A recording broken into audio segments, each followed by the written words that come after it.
Peace to the gods and the goddesses. I am Brother Sakim, and this is Key Life Productions. And today I'm out here with the new topic that I did before, but the camera sucked back then. Why is there so much evil in the world? So I'm going to see if anybody wants to come along and if anybody wants to give their opinion on this topic. Why is there so much evil in the world? Let's see what the people here in Philly think. How you doing, Goddess? You want to talk about it a little bit?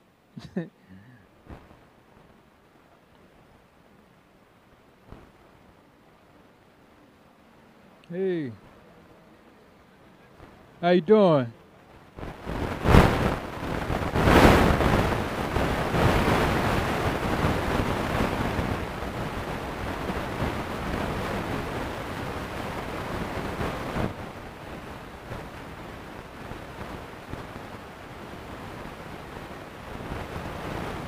YouTube channel. I will be. This is going on YouTube. I get quite a few. Yeah. Why is there so much evil in the world? What do you think? Why y'all think there's so much evil in the world? People are haters, right? People hate people. That's why it's so evil. So what do you think? Why is there so much evil in the world? I think it's because like people, they just do what they do and not think about the consequences of it and think about other people's life, and they don't really care. They only think about their life. They don't care about what happened to any other people. They just care about nothing. Right. What about among our people? What about among black people? The same thing, same concept. Wait, what you mean? What you say? Like among our people, like in our communities, Like, same concept. yeah. Yeah, pretty much. I can go with that. People do what they want to do. Don't care about the consequences. Don't care about going to jail. I hear a lot of people talking about, I care less about going to jail. I do it anyway. What y'all think? Why is there so much evil in the world? Anybody want to say? So I think there's too much evil in the world because people just don't care if they go to jail or not. Because why do we care if we go to jail? Jail is just a prison, and we're gonna go to jail regardless. Because shut up, people don't like black people. So I feel like we should not want to go to jail because jail is not somewhere to be. I think you should make your own career and be good in life. Work for yourself, right? Yes. All right. Why is so much evil in the world? Nothing? Everybody, go follow my SoundCloud at youngboy.quizzy. Yeah. Yeah. That's cool. Yeah, I promote black business. So we got the school kids out here putting their thing in. You think society is set up for us to go to jail? Because a lot of times, a lot of people think that drugs and stuff is pumped in our neighborhood on purpose, and the type of music you listen to, like the type of music that young men listen to, all they do is call black women bitches and hoes. That's all they do. So you think growing up, that would put something in the young people's head in order to place them against each other? I think so. Cause like like the older people, they're supposed to be an example to people, but like if they doing bad stuff, they can't expect us to do good if they doing the same exact thing. That's right. So y'all got to stand on your own 2 feet, because running around with your pants hanging off your ass and everything like that, that's not really cool. That's what we call the slave master want us to do. So we really have to boycott the music. The music is not good at all. A lot of the TV shows, a lot of the grown-ups on the internet is making up these shows, putting y'all against each other. So, I agree. so that's what we gonna do. You gotta go home, tell your mom and them, look, this music we listening to ain't good, mom, or dad, or whoever's watching you. And y'all gotta stand on your own 2 feet. Through the music. A lot of young people become millionaires through the music. Yeah, but what about the ones in the neighborhoods that's listening to the music and killing each other for it? It's our heads which shouldn't control. I got 27 years at Motown Records back in Detroit, Michigan. It's the person's head. It's the person's head that lead them into the wrong world. It's the person's head that lead them into the wrong thing. And it's the music too. It's the music too. Because if you have a 3-year-old, a 6-year-old, a 2-year-old listening to bitches and hoes, listening to young men calling young women bitches and hoes, they're going to ultimately grow up doing that. I've seen it all the time. If you teach them music when they're young, what they listening to will not affect them and their music. And that's why I said we got to ban it. We got to change the music. Take their music their direction. Yeah, and most of the time, if one gonna rap bitches and hoes, and he hear that when he's young, he gonna do it when he's older. that's what I just said. That's exactly what I just said. Teach them, or if you teach them from the nature of orchestration, from the groundwork of the orchestration, they know better than that. They know they can make money other ways. But they're not gonna know better than that if their dad is running around with his pads hanging off his ass, calling his woman a bitch and a hoe. Well, they can't do what dad did. Well, somebody got to tell them that, and obviously a lot of the dads is not. They got their mentors in school. Their mentors in school. Their mentors in school is listening to the same music they listen to. You can't believe in your father at home. You always got someone in your school that has some kind of organization. They can come to you. Wait, the school system. You really think the school system is for our children? You could tell them right or wrong. That's right. That's exactly what I'm doing. That's exactly why I'm. Well, he was really thinking on it. That those two young boys was really thinking on it. So they might go home and they might apply it. Got to vote for. Those are the ones we got to vote for. You know, growing up. You know, if we all live to see, those are the ones we gonna be putting in the Senate, the White House.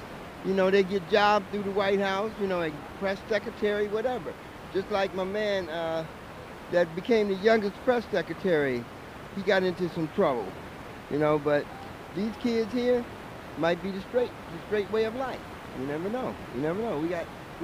If I live to see another 20 or 25 years, one of them I will be voting for. Young as you is, you be here.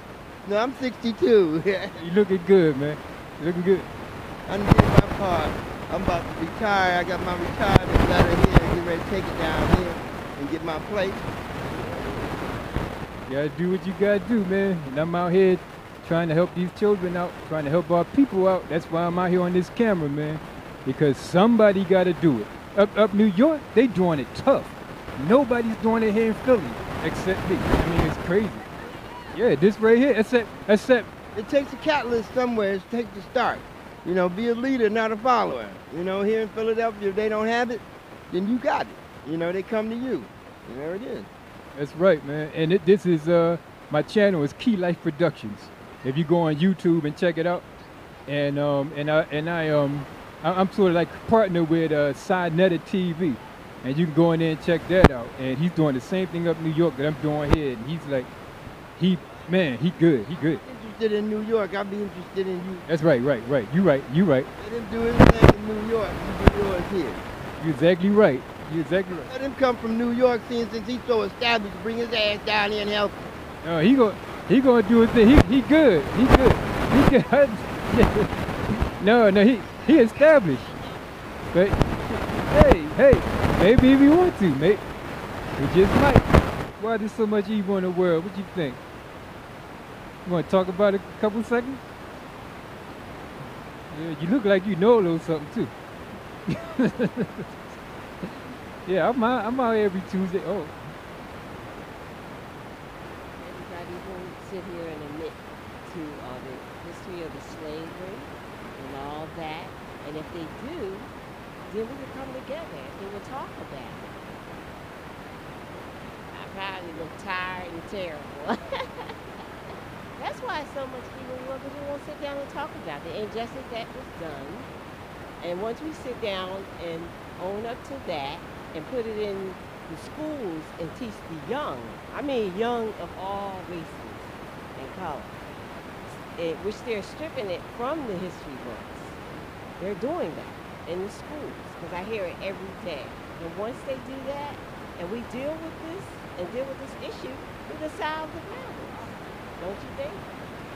I just got finished talking to a whole bunch of children, school children that came out of there about what you just said, and we went into the music, and they all was standing there thinking about the music that they listen to making the young boys call the young black women bees and hoes and everything, and they coming up like that, and they, you know, sort of like emulating what they hear on the records, and they was thinking about it, like. And you're the right person here. We hear every, I said, if everybody just say what they need to say, and we sit down at the table and deal with it. And actually, a form of reparation, we definitely need it.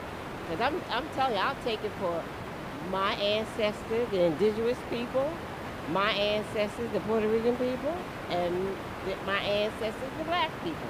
If you don't want it, I'll take it. And we can do it in a form of housing, education. That won't bankrupt the country. And we are owed that. Because it came off the backs of our ancestors. That's why black people of today really need therapy. They need therapy. Because really, and that should be free. Because, I raise people, they're psychological. I mean, hey, every day, all I'm hearing is I would love to wake up. Why can't black people wake up? I don't know about the other races, but why can't the black people wake up and live like everybody else? They got to deal with all this discrimination every day. And that's what a lot of our Caucasian brothers and sisters don't see. And they need to wake up to that. We want to live like that. If we could live like that, then we won't be all stressed out. And we won't be killing each other. But, right now, I'm going to have my say. But I'm just saying, wake up. Wake up, America. Wake up, brother and sister. Well, I can speak for my indigenous people because they can't speak for themselves. I mean, they just totally almost wipe them out. But, wake up, black people. Wake up. We either going to come together or we're going to perish. And I'm saying wake up today. What's today? October 30th, 2018. Wake up today. Or we're going to perish as a people. Brother Sakin. Oh, Brother Sakin. Oh, okay. You here? Tuesday about 2 o'clock, 2:30, something like that. And well, you come on over a little bit. I know you got the bags and everything.